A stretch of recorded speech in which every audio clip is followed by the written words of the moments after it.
자, 일단 여기 부당 행위는 이미 제가 저번에 한번 살짝 그 이중세무정 하면서 살짝 언급 드렸을 거예요.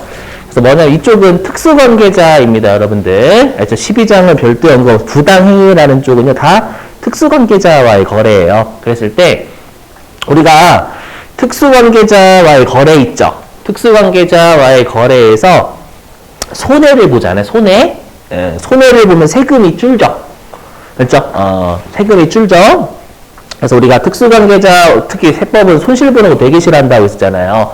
맞죠? 그래서 특히 특수관계자와의 거래에서 손해를 보면 세금이 주는데 그게 특수관계자니까 뭔가 부당한 행위로 보았을 때 네가 계산한 걸 부인 인정하지 않겠다 그 뜻이에요.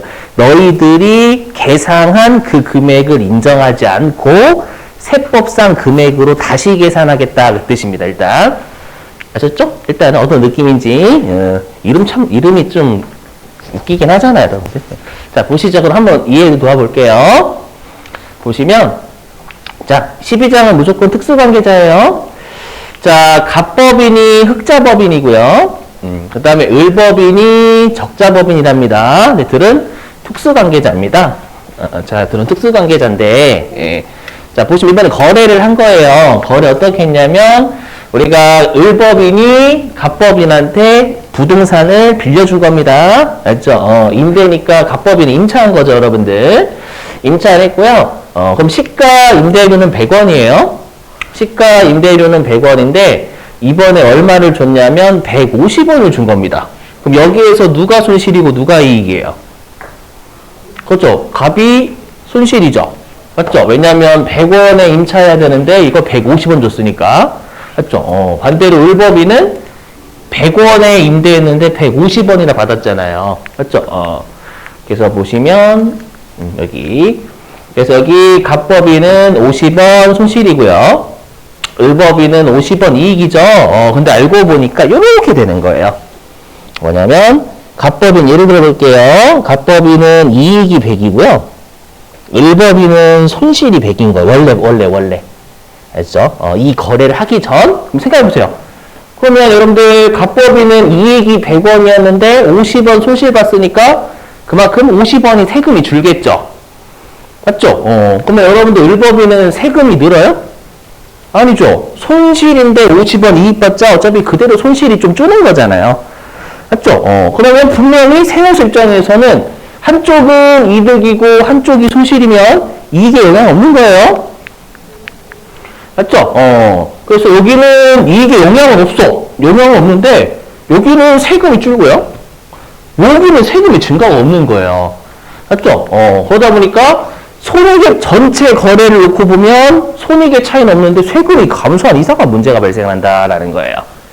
이해되시겠어요? 그러면 뭔가 이 특수관계자들끼리 세금을 부당하게 줄이기 위한 행위로 추정을 하는 여긴 간주는 아니에요. 추정이에요.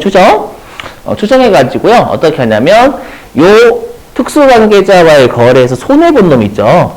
요 손해본 놈의 요 거래를 부당한 행위로 봐가지고요. 요 손실을 부인해요. 그러니까 그랬죠. 아까 부당한 행위로 봐서 너희들이 계상한 그 금액을 인정하지 않겠다. 됐죠? 그럼 어떻게 하면 일단 결론부터 말씀드리면 송금불산입 54회출입니다. 이거 분계로 끊어볼게요. 자, 그럼 장부는 이 갑법인의 분계입니다. 갑법인은 어떻게 쓸 거냐면 차변에 임차료 150, 현금 150 적어줬죠. 왜냐면 150 임차료 줬으니까요. 되셔요? 근데 이 금액을 부인하는 거예요. 회사가 기록한 수익비용, 요 금액을 부인하고 세법상 금액으로 다시 계산합니다. 그럼 좀 이따 하겠지만 우리가 특수관계자와의 거래에서 세법은 시가대로 거래를 해야 되거든요. 그럼 세법은 임차료를 얼마로 보냐면 시가인 100원으로 봐요. 알죠? 세법은 이렇게 봅니다. 현금 150원 나갔지만 세법에서 바라보는 임차료는 시가인 100원이다. 그럼 50원 더 준 건 이 특수관계자한테 이익을 준 거다. 알죠? 그래서 우리가 이익을 상대방한테 주는 게 사유출이었잖아요, 여러분들. 부당하게 50원 더 준 거예요. 알죠? 그럼 나머지 여기 차변 빵꾸하는 건 뭘까요? 그것도 사유출 되겠죠, 여러분들. 이해되세요? 그러면 일단 송금불산이 나오겠죠, 여러분들. 그래서 송금불산이 부당행위 해서 만약에 지금은 우리가 을법인이 법인이니까 기타 사유출 맞죠? 얘가 만약에 법인이 아니라 뭐 개인 주주나 아니면은 임직원이면 배당 또는 상여 그죠? 뭐 딱히 어렵지 않으시죠 여기는? 그죠? 자 근데 미리 말씀드릴게요. 제가 지금은 부당행위 쪽을 여러분들 좀 이해를 돕기 위해서 설명을 드린 거고요. 뭘 이해를 돕기 설명을 드렸냐면 한쪽이 흑자 받는데 손실이고 한쪽이 적자 받는데 여러분 이득이잖아요. 이런 경우만 있는 게 아니라요. 그냥 특수관계자와의 거래에서 손해를 보면 무조건 문제를 삼아요. 그게 적자법인이든 흑자법인이든 안 따져 원래는. 지금은 제가 이해를 돕기 위해서 한 거고. 알죠? 그래서 무조건 흑자, 적자 안 따지고요. 특수관계자와의 거래에서 손해보면 무조건 문제를 삼겠다라는 거예요. 알죠? 왜냐하면 사유출로 두드려 맞으면 상대방, 개인 사업자, 개인 같은 경우에는 여러분 우리가 소득세 납세의무가 유발이 되잖아요. 그 자체가 제재인 거예요. 이미. 그렇죠? 자, 보시죠. 이제 임대료. 여기가 좀 낯설 거예요, 여러분들. 맞죠? 자, 보실게요. 여태까지 우리가 사유출을 송금, 불산입으로만 했었죠. 여기가 좀 특이해요. 잘 보실게요. 자, 보시면. 자, 갑법인이 이번에 임대를 을법인한테, 이번 항상 특수관계자예요. 갑법인이 을법인한테 임대를, 건물을 임대해 준 거예요. 임대를 해줬는데, 시가 임대료는 얼마 받아야 되냐면 100원 받아야 돼요. 100원 받아야 되는데 60원만 받은 겁니다. 그럼 여기에서 누가 이득? 이번엔 을법인이 이득 본 거죠. 이것도 마찬가지죠. 이득? 왜냐면 100원에 임대료 내야 되는데 60원만 낸 거니까. 그죠? 그래서 얘가 이익을 보고요. 반대로 갑법인은 100원 받아야 되는데 60원만 받아서 손실 본 거죠, 여러분들. 그죠? 그러면 요 갑법인 같은 경우에는 부당한 행위예요. 세금이 주니까 특수관계자의 거래에서. 아시죠? 그러면 요 40원의 손실을 부인하겠죠, 여러분들. 세금을 줄이기 위한 부당한 행위로 봐가지고. 맞죠? 자, 네, 보실게요, 여러분들. 지금은 임대료잖아요, 여러분들. 임대료면 손금이라고 표현할 수가 없죠. 맞죠? 그래서 결론부터 말씀드릴게요, 여러분들. 제가 사회유출은 뜻이 뭐였었냐면, 내가 부당하게 손해를 봤죠. 그럼 상대방한테 이익이 가는 거죠. 그래서 사유출의 정의는 뭐냐면 부당한 이익을 상대방한테 분여한다. 이게 정확한 사유출의 표현이에요. 무슨 말이냐? 40원만큼 덜 받았죠. 여러분 잘 들어보세요. 내가 더 줬어. 내가 더 줬어도 내가 여태까지 우리가 배웠던 건 더 줬죠. 더 줬으니까 상대방한테 부당한 이익을 더 준 거죠. 근데 내가 부당하게 덜 받았어요. 덜 받아도 상대방한테 이익을 준 거죠. 이해되세요? 그래서 여태까지 우리가 배웠던 사유출은 전부 다 부당하게 내가 더 나간 거. 근데 왜냐면 여기서는 부당하게 덜 받은 것도 상대방한테 이익을 준 거예요. 알죠? 그래서 사유출은 우리가 부당한 유출이라는 표현보다는 부당한 이익을 상대방한테 줬다가 사유출의 정의예요, 실제. 알죠? 그럼 보실게요. 이제 분계가 좀 헷갈려서 그래요, 여기서부터는. 자, 보시면 이제, 그럼 장부는 임대료 60원 잡았겠죠, 여러분들. 그래서 분계 잘 보셔야 돼요. 분계가 좀 헷갈려요.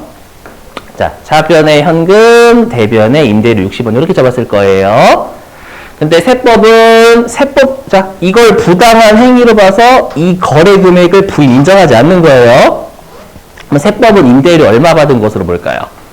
시가인 100원 받은 것으로 보는 거예요. 알죠? 그래서 일단, 차변의 현금은 60원 들어왔죠. 근데 세법상 금액으로 다시 계산하는 거예요. 알죠? 세법은 임대료는 너 시가다. 이렇게 보는 겁니다. 그럼 차변에 뭐가 올까요? 좀 서유출이에요. 맞죠? 근데 이게 이해가 안 돼. 왜냐면 여기 유출이라는 단어에 여러분 너무 꽂히셨거든. 맞죠? 이건 들어왔는데 왜 유출이지? 세법은 이렇게 보는 거예요. 처음이시니까 나눠서 설명드릴게요. 세법은 일단 이렇게 보는 거예요. 어떻게 보냐면 요 분계를 일단 이렇게 나눠서 봐요. 일단은 시가 임대료를 받은 것처럼 봐요. 이렇게. 100. 그러면 여러분들 갑법인이 뭐라고 하겠어요? 저는 현금 100원 안 받았는데요. 저 60원 받았는데요. 그러겠죠. 맞죠? 근데 세법 그러는 거예요. 야, 일단 시가 임대료인 100원 받았다. 100원 받았다가 그 즉시에 40원을 을법인한테 준 거야 라고 해석을 하는 거예요. 시가 임대료 100원 받자마자 40원의 40원을 그 즉시에 을법인한테 부당하게 준 걸로 보는 거예요. 이해되시겠죠? 사유출. 그럼 부당하게 40원 줬으니까 사유출 이렇게 되는 거예요. 이해되세요? 그럼 어떻게 해야 돼요? 현금 이거 삭제되면 얘가 60원만 남잖아요. 이해돼요? 세법은 이렇게 해석하는 거예요. 일단 시가 임대료 받았다가 그 즉시에 상대방한테 40을 줘버린 거야. 이렇게 해석을 하는 거예요. 아시죠? 이걸 여러분들 이해를 돕기 위한 표현이지만 다시 한번 사유출은 부당하게 상대방한테 이익을 줘야 돼요. 그럼 40원만큼 덜 받았잖아요. 부당하게. 그럼 상대방한테 40원의 이익을 준 거죠. 이해되시겠어요? 자, 그럼 세무조정이 일단 입금 살입 나오죠, 여러분들? 맞죠? 세법상 수익에 가산해야 되니까, 넣어야 되니까, 입금 산입 40, 사유출 이렇게 됩니다. 아시죠? 그래서 우리가 입금 산입도 나올 수 있어요, 여러분들. 송금 불산입도 있지만. 아시죠? 꼭 기억하시고 넘어갈게요. 자, 그 다음에 이제 부당행위 계산 부인의 요건인데요. 잘 보시면 자, 요건이 세 가지입니다. 엔드. 첫 번째, 일단 특수관계자와의 거래해야 되고요. 그 다음에 두 번째, 세금을 부당하게 감소시켜야 돼. 여기까지 제가 했죠? 근데 들어보실게요. 여러분하고 저하고 특수관계자예요. 알죠? 특수관계자인데 제가 여러분들한테 뭘 사냐면 로봇 청소기 사요. 로봇 청소기. 로봇 청소기가 얼마짜리냐면 300만 원짜리예요. 예를 들어가지고 300만 원짜리인데 제가 여러분들한테 303만 원에 산 거예요. 303만 원? 그때 세무서 그러는 거예요. 아니 시가가 300만 원짜리인데 303만 원 썼었어? 특수관계자의 거래 손해를 보셨는데 부당행위예요. 너무하지 않나요? 300만 원짜리 303만 원 주고 샀는데 그건 부당행위가 하면 너무 그러잖아요, 여러분들. 이해되시겠어요? 그래서 무조건 특수관계자와의 거래에서 손해본다고 무조건 부당행위가 아니라요. 특수관계자의 거래에서 좀 손해가 좀 커야 돼요. 알죠? 적은 손해는 그럼 부당한 행위 아니잖아요. 맞죠? 그래서 여기 현저한 이익을 분야해야 된다라고 되어 있어요. 그러니까 우리가 이익을 상대방한테 많이 줘야지 조금 주는 거 그건 문제 삼지 않겠다라는 거예요. 보시면 아시겠지만 더하기니까 엔드 요건이라는 거예요. 그 말은 반대로 얘기하면 이 셋 중에 하나로 탈락이 되면 부당행위가 아닌 거예요. 아셨죠? 이건 여러분 이쪽은 뭐 그렇게 중요한 실제 업무에선 중요해요. 실제 엄청나게 중요해요. 네, 우리 시험은 안 중요하지만 당연히. 자, 그럼 어떻게 하냐?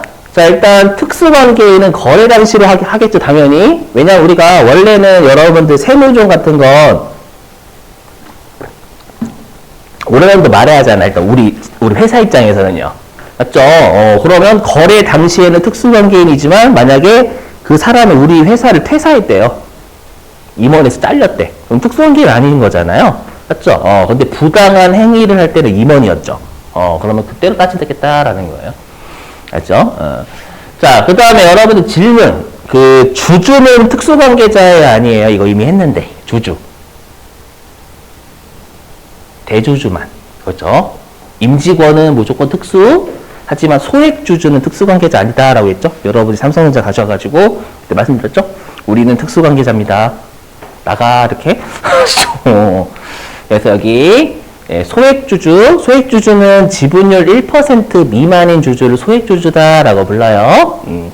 1%가 여러분 진짜 높은 거예요.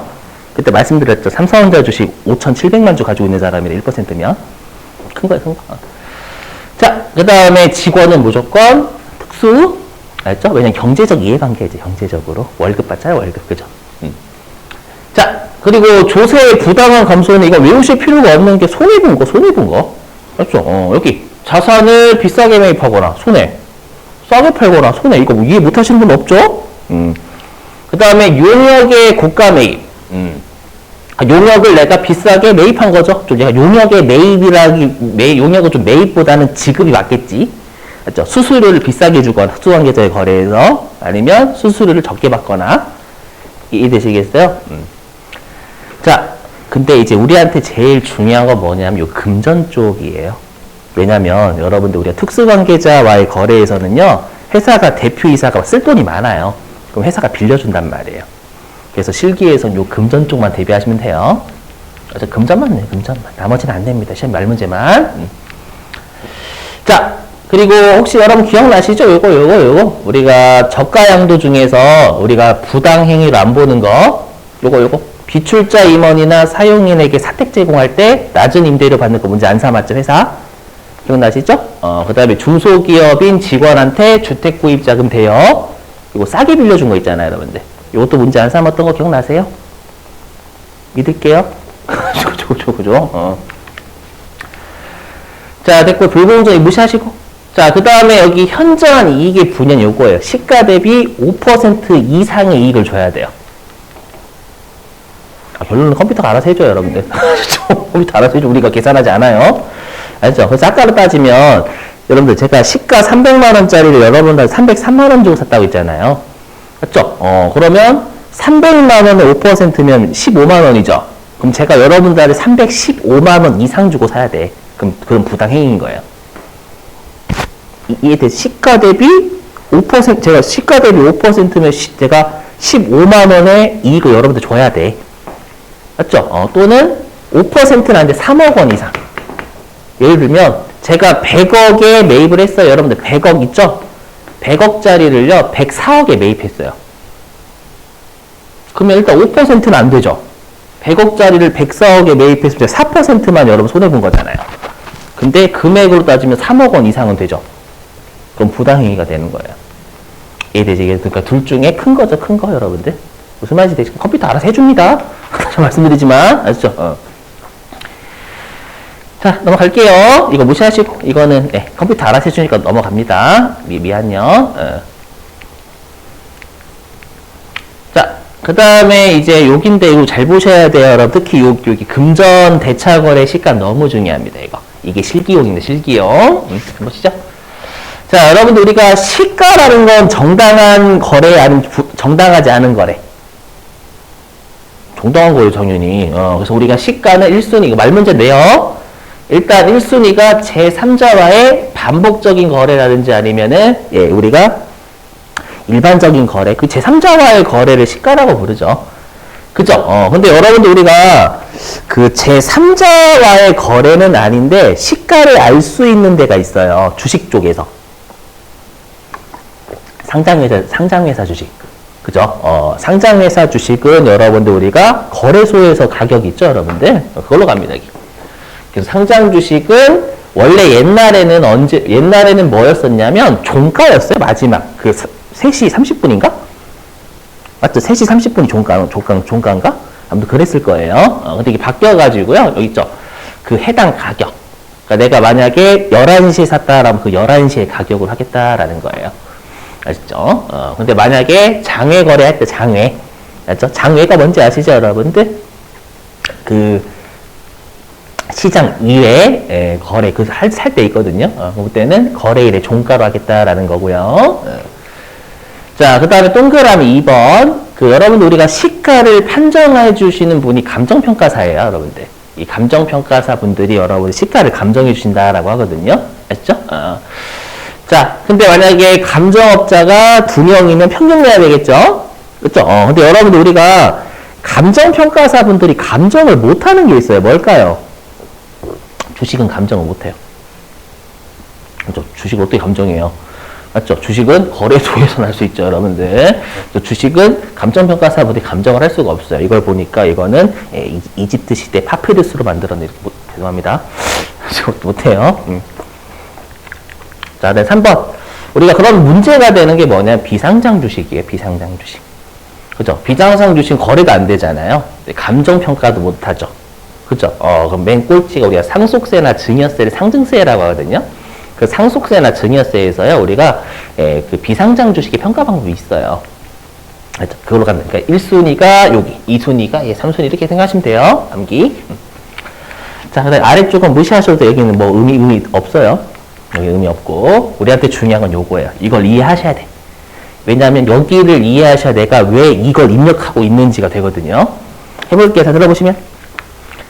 자, 특수관계자한테 우리가 업무와 무관하게 돈 빌려준 게 여러분들 가지급금이었죠. 맞죠? 그럼 제가 만약에 여러분들이 특수관계자예요. 제가 회사고, 근데 여러분 대표이사예요. 제가 여러분들한테 업무와 무관하게 10억 빌려줬대요. 그럼 당연히 뭘 받아야 돼요, 제가 여러분들한테? 이자 받아야죠. 그럼 몇 퍼센트의 이자를 받을 건지를 결정하는 거예요, 여기가. 아셨죠? 결론부터 말씀드리면 원칙은 가중평균 차입 이자율이에요. 갑자기 여러분들, 선생님 법인이 돈 빌려줬다면서요. 근데 왜 차입이 나와요? 이 생각 드시죠? 네, 저만 그렇게 생각하는군요. 그죠? 그죠? 이런 표정이 그건 네 생각인데?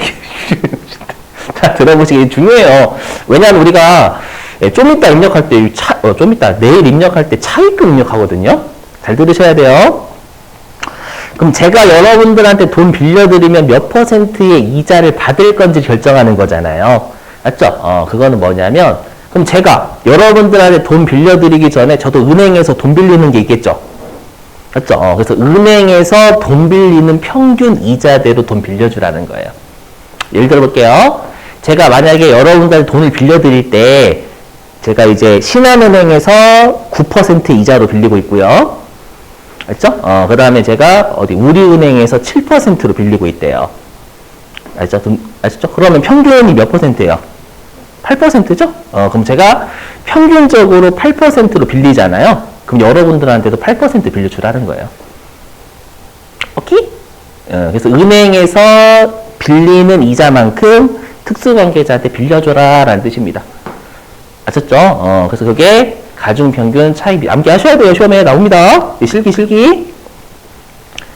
자, 근데 예외는 당좌대출 이자율. 여러분들 혹시 그 정기예금 이자율이 뭔지 아시죠? 맞죠? 우리가 은행마다 여러분들 그 이자율, 예금 이자율이 다르잖아요. 맞죠? 그래서 우리가 이제 나라에서 여러분들 우리가 나라에서 빌릴 때 그 이자율을 나라에서 예금하면 이 정도의 표준 이자율이다라고 결정하는 게 우리가 당좌대출 이자율이잖아요. 정기예금 이자율이죠. 이건 반대예요. 우리가 은행한테 돈 빌릴 때도 이자율이 다르죠. 맞죠? 그럼 나라에서 이 정도가 우리가 표준 이자, 은행에서 돈 빌릴 때 표준 이자율이다라고 정하거든요. 그게 당좌대출 이자율이에요. 이게 아마 최근에 아마 4.6% 제가 알고 있어요. 알고 계셔야 돼. 왜냐면 이거 되게 중요하거든요. 실제 업무에서. 아셨죠? 암기. 예. 넘어갈게요. 자, 이제 가지급금 쪽 하겠습니다.